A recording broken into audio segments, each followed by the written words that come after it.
Good morning and welcome to Math Memorial Virtual Sunday School. Theme for the quarter, Examining Our Faith. Unit 2, The Measure of Faith, Sunday, April 21st, 2024. Lesson titled, How Much Do You Love Me? And it comes from Luke 7, chapter 36 through 39, verses 44 through 50 of the King James Version. Our key verse today, he said to the woman, Thy faith has saved thee. Go in peace. Luke 7:50, King James Version. The aim for our lesson today is to analyze how the sinful woman rose above her shame to give honor to Jesus. Also to recognize Jesus' acceptance of an unconditional love for you as you are. And also to celebrate complete acceptance and forgiveness available through God's unconditional love. Our lesson background. I'm not going to dwell on the book of Luke. It's been covered in many of our previous lessons with Sister Griffin. But Luke's gospel includes several events and episodes from Jesus' life that other gospels omit. Luke has the only account of detailed birth of Jesus Christ, John the Baptist, and anything about Jesus' boyhood. A consistent theme in Luke's gospel is Christ's compassion for those often branded as outcasts. The bulk of this book deals with Christ's ministry. The book was written by Luke, the physician. He was one of Paul's most accomplished companions, and he is responsible for writing the book of Acts and Luke. And as we have said in the past, it is believed that this book was dedicated to a Roman dignitary by the name of Theophilus.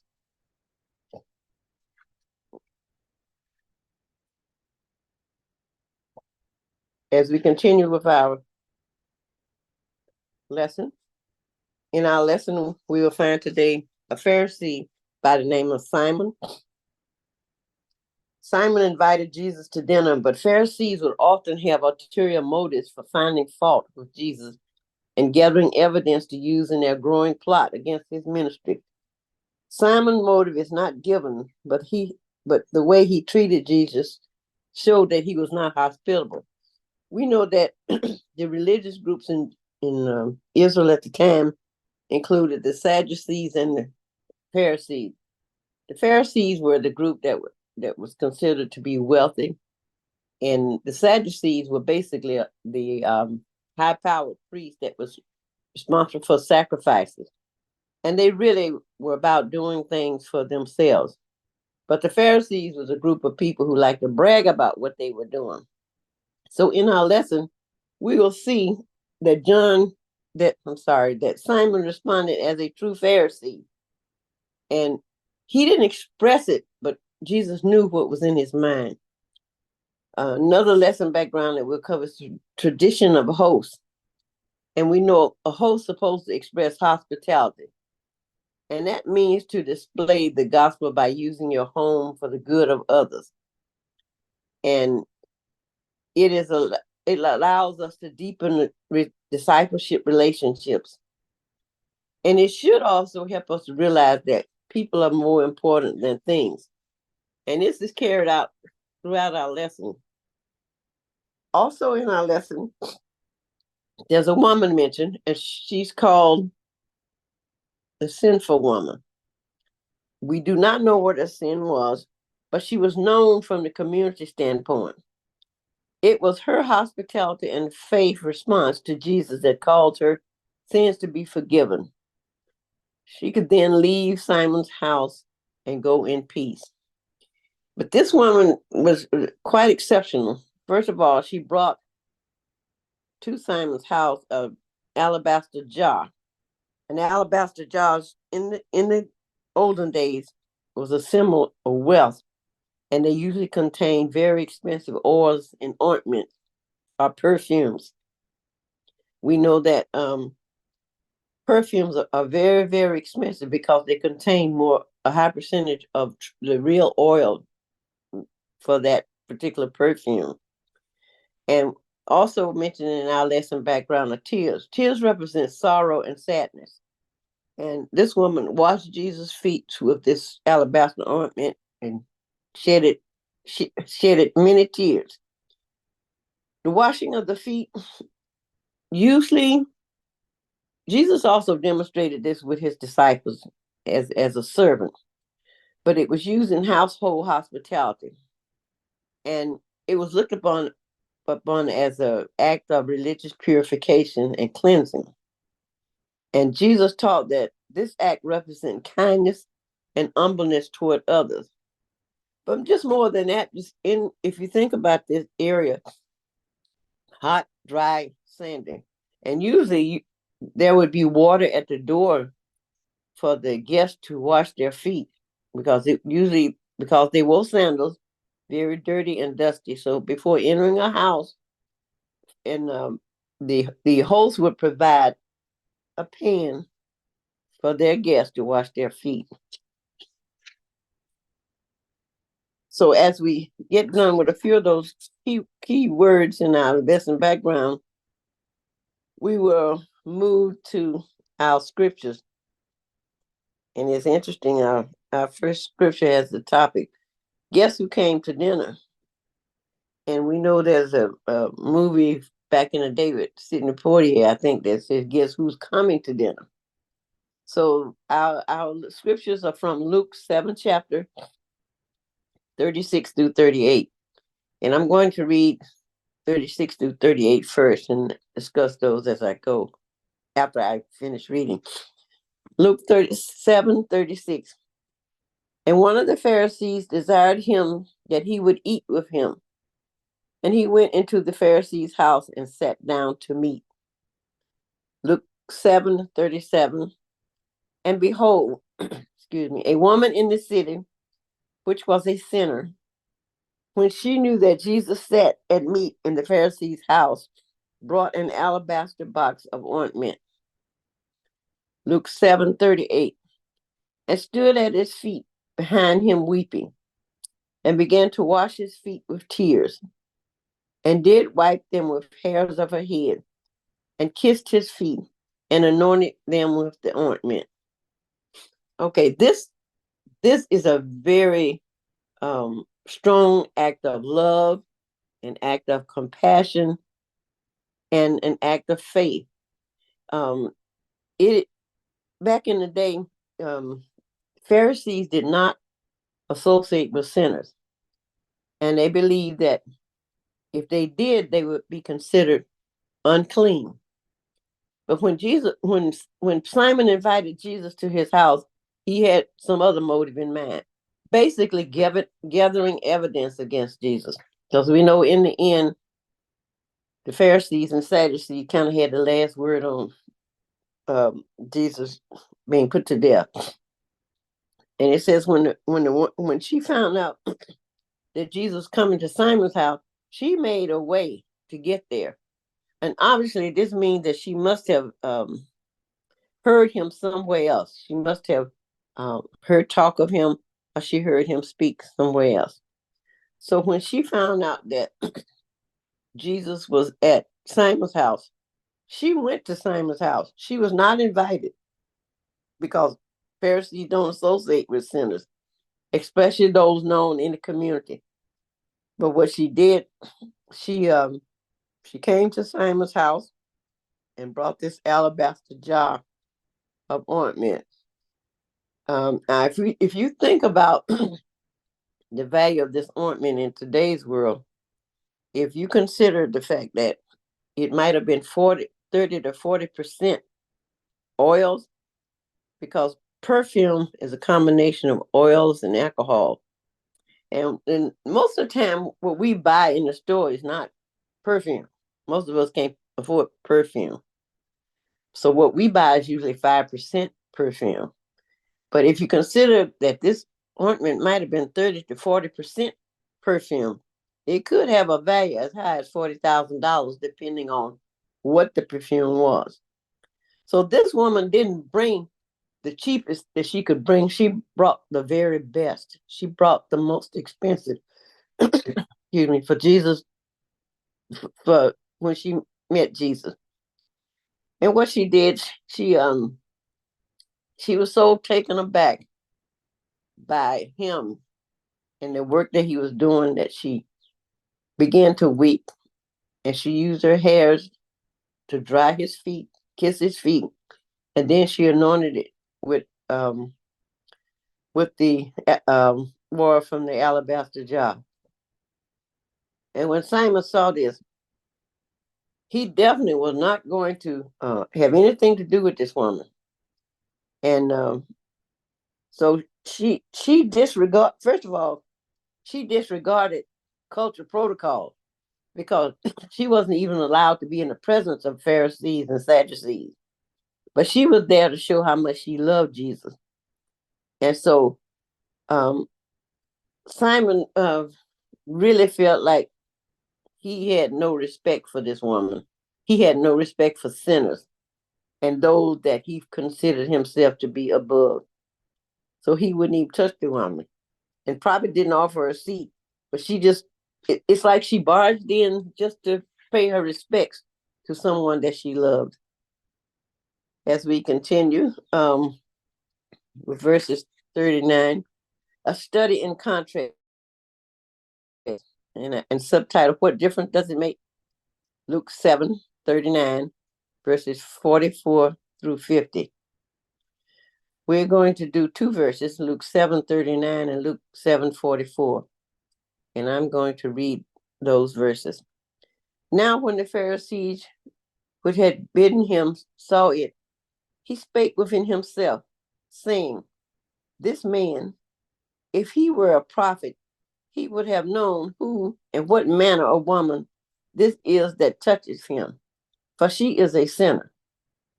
Luke 7:44. And he turned to the woman and said unto Simon, Seest thou this woman? I entered into thine house. Thou gavest me no water for my feet, but she has washed my feet with tears and wiped them with the hairs of her head. Now, these are two interesting verses because if you can imagine by Simon being a Pharisee, he was probably somewhere looking all kind of standoffish. And what he was doing, he was saying that if this person that was in his house was a real prophet, he would know who this woman was. But what he didn't realize, because Jesus was who he was, Jesus knew what Simon was thinking in his head. Because when you say something to yourself, we don't think of people as mind readers, but sometimes our outward expression kind of let people know what we're thinking. But Simon said this to himself. If he knew who this woman was, he wouldn't have anything to do with her. And so this verse also lets us know that what we think inward is also manifested outward. And that's what happened with Simon. Simon could stand this woman, so he stood back. He was definitely not going to touch this woman. And he actually kind of got upset because Jesus was allowing this woman to wash his feet, to pamper him, to dry his feet with her hair. And in verse 44, this is a rebuke by Jesus. We sometimes say people need to be called on the carpet right then. And so that's what Jesus did. He called Simon on the carpet. Simon didn't verbally say anything, but he knew what was in Simon's mind because of who he was. So Jesus turned to Simon. He said, this woman came to see me. She entered your house where you gave me no water. You didn't wash my feet or dry my feet with your hair. And so this was important because Jesus was saying that you completely forgot your business as a host. Simon showed pride, hypocrisy, self-righteousness, and judgmentalism. And this is something that we often find among ourselves today, that we are judgmental. We become self-righteous because we think we're better than those who have sinned or in the process of improving themselves. And so in Paul's letters, in much of the New Testament, he didn't write it he wrote it to the church. The church is the one that was having problems. And so Simon was a prime example of pride and hypocrisy. He was a host, but then he was not a host. He just let Jesus come in, but he didn't do anything to make Jesus welcome under the circumstances. So let us move on to verses 45 through 47. Luke, it's a study in contrast. What difference does it make? I'm going to read all three verses. Luke 45, thou hast me no kiss, but this woman since the time I came has not ceased to kiss my feet. Luke 7:46, my head with oil thou didst not anoint, but this woman hath anointed my feet with ointment. Luke 7:47, wherefore I say unto thee, her sins, which are many, are forgiven. For she loved much, but to whom little is forgiven, the same loveth little. And so these three verses are still a rebuke of Simon's arrogance and how he treated Jesus. And sometimes we should ask ourselves, are we like Simon or are we like the woman? But the woman repented, and she showed an appreciation for Jesus' forgiveness and love through her faith and gratitude and how she treated Jesus after he arrived at Simon's house. So unlike Simon, who was standoffish, making judgments in his mind without realizing Jesus knew what he was thinking. So here, these are strong rebukes, because back in the day, during Jesus' time, these were things that you did as a host. These washing of the feet, the anointment, are things that was kind of expected out of a host, especially from a rich host. Pharisees were a group of people that were considered very wealthy. And so in verse 47, Jesus kind of rewards this woman for her faith. And he said her forgiveness was not based on the demonstration of her washing his feet, but out of love and faith. And it was her faith that motivated her to respond to Jesus with this kind of love. And so this is why he said, your sins are forgiven. Forgiveness is an attribute that take love. And we know that because God so loved the world that he gave his only son so that man could return to him. So forgiveness take a lot of love. Sometimes we don't want to forgive people.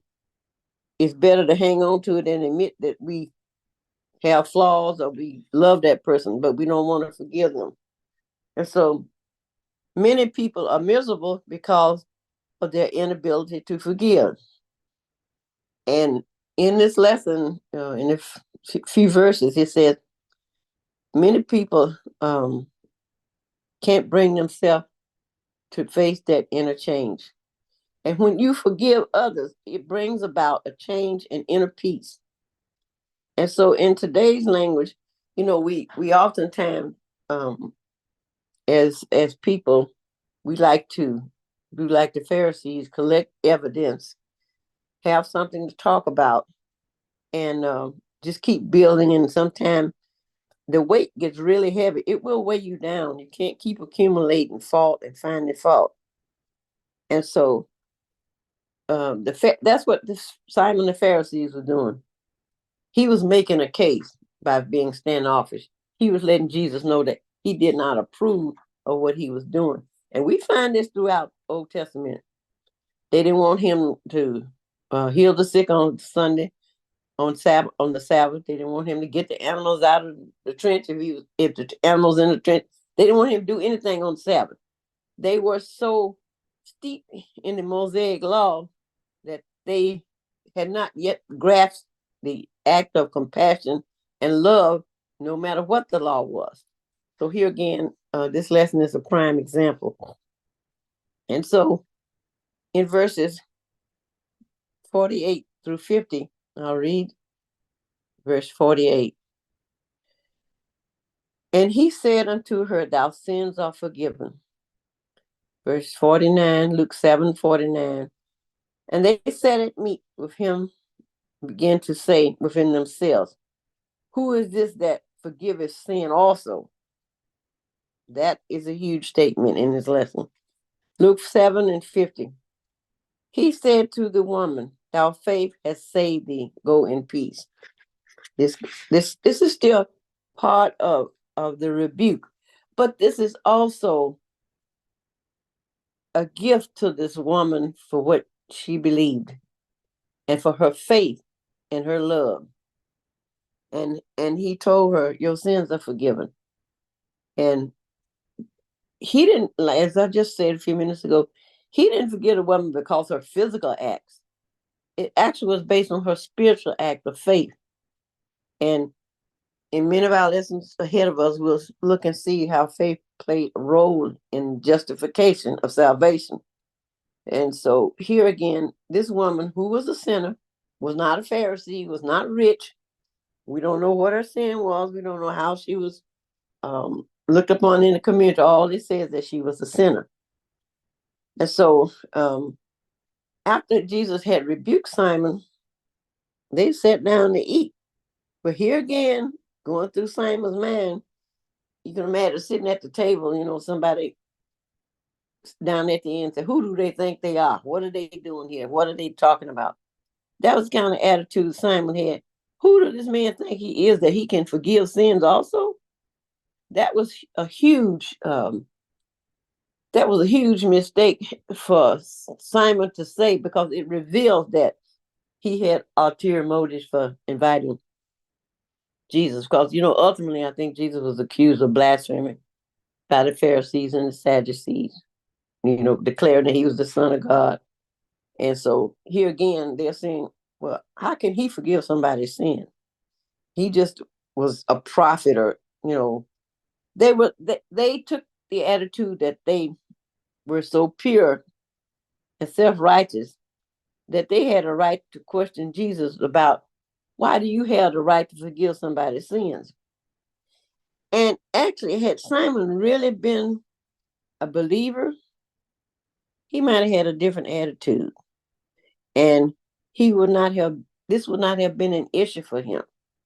But because Pharisees figured they were steeped in the law, actually they thought they knew everything.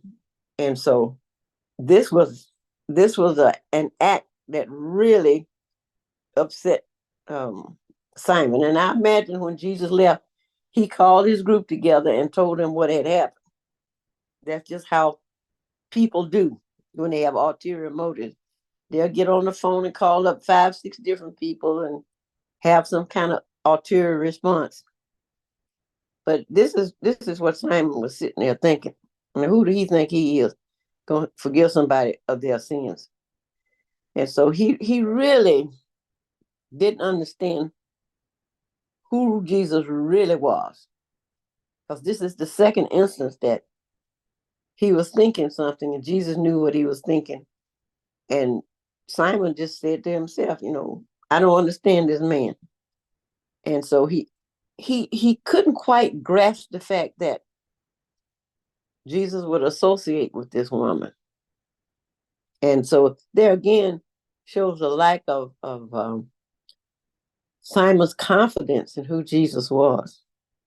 But in the end, this woman's act of faith caused her to be saved, and she was able to go in peace.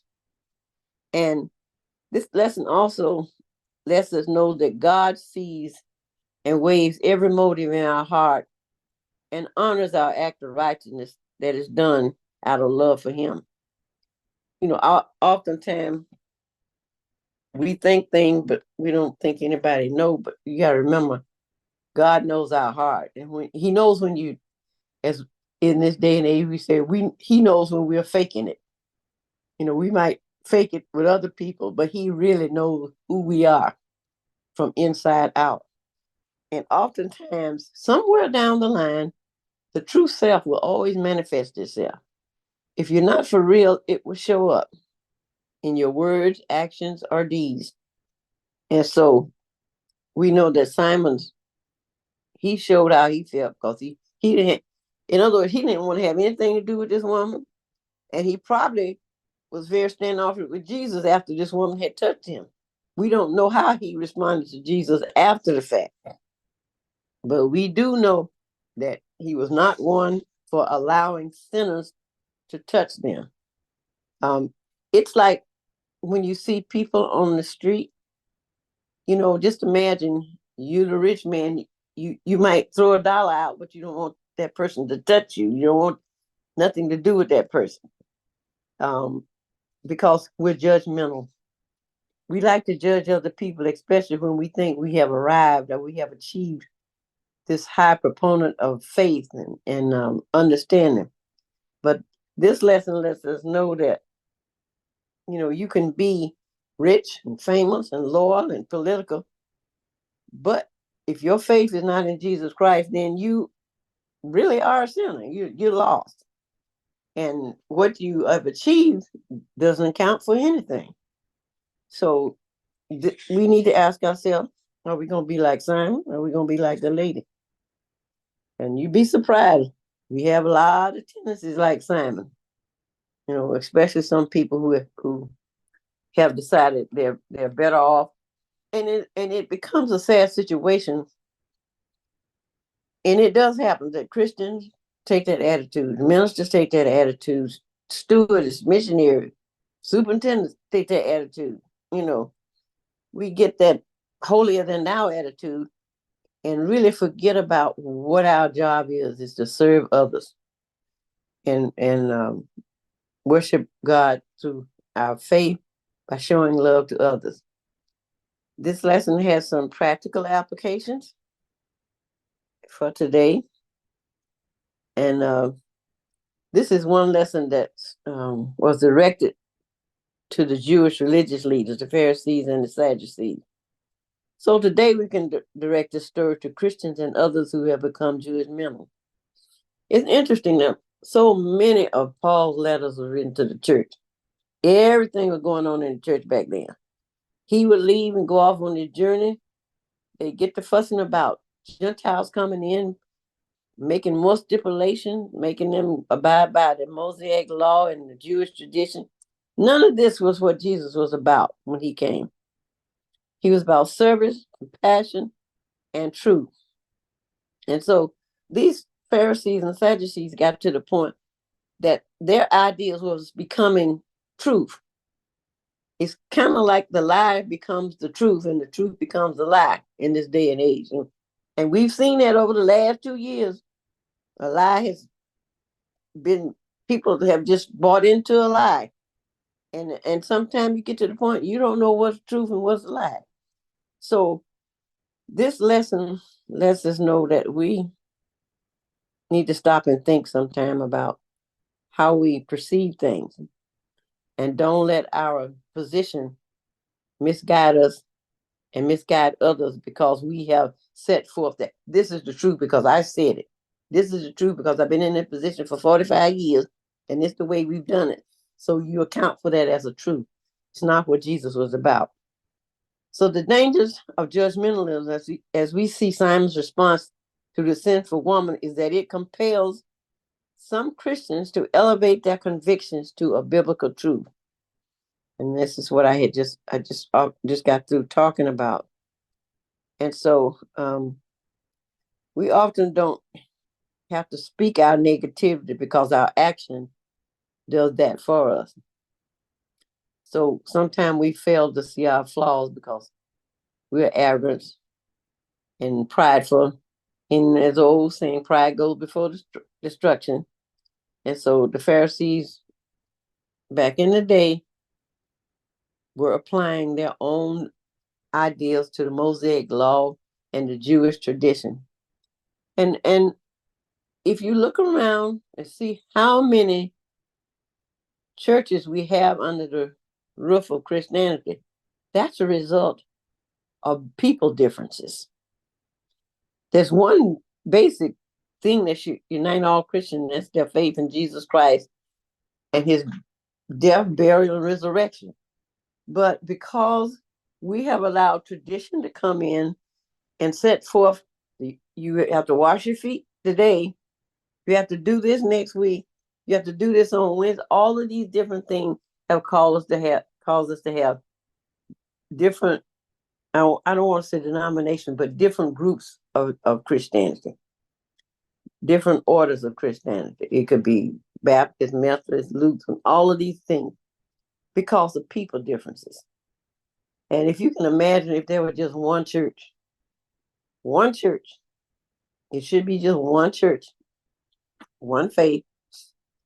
And if you could erase the people differences, things would be a lot more peaceful and people would probably get along a lot better.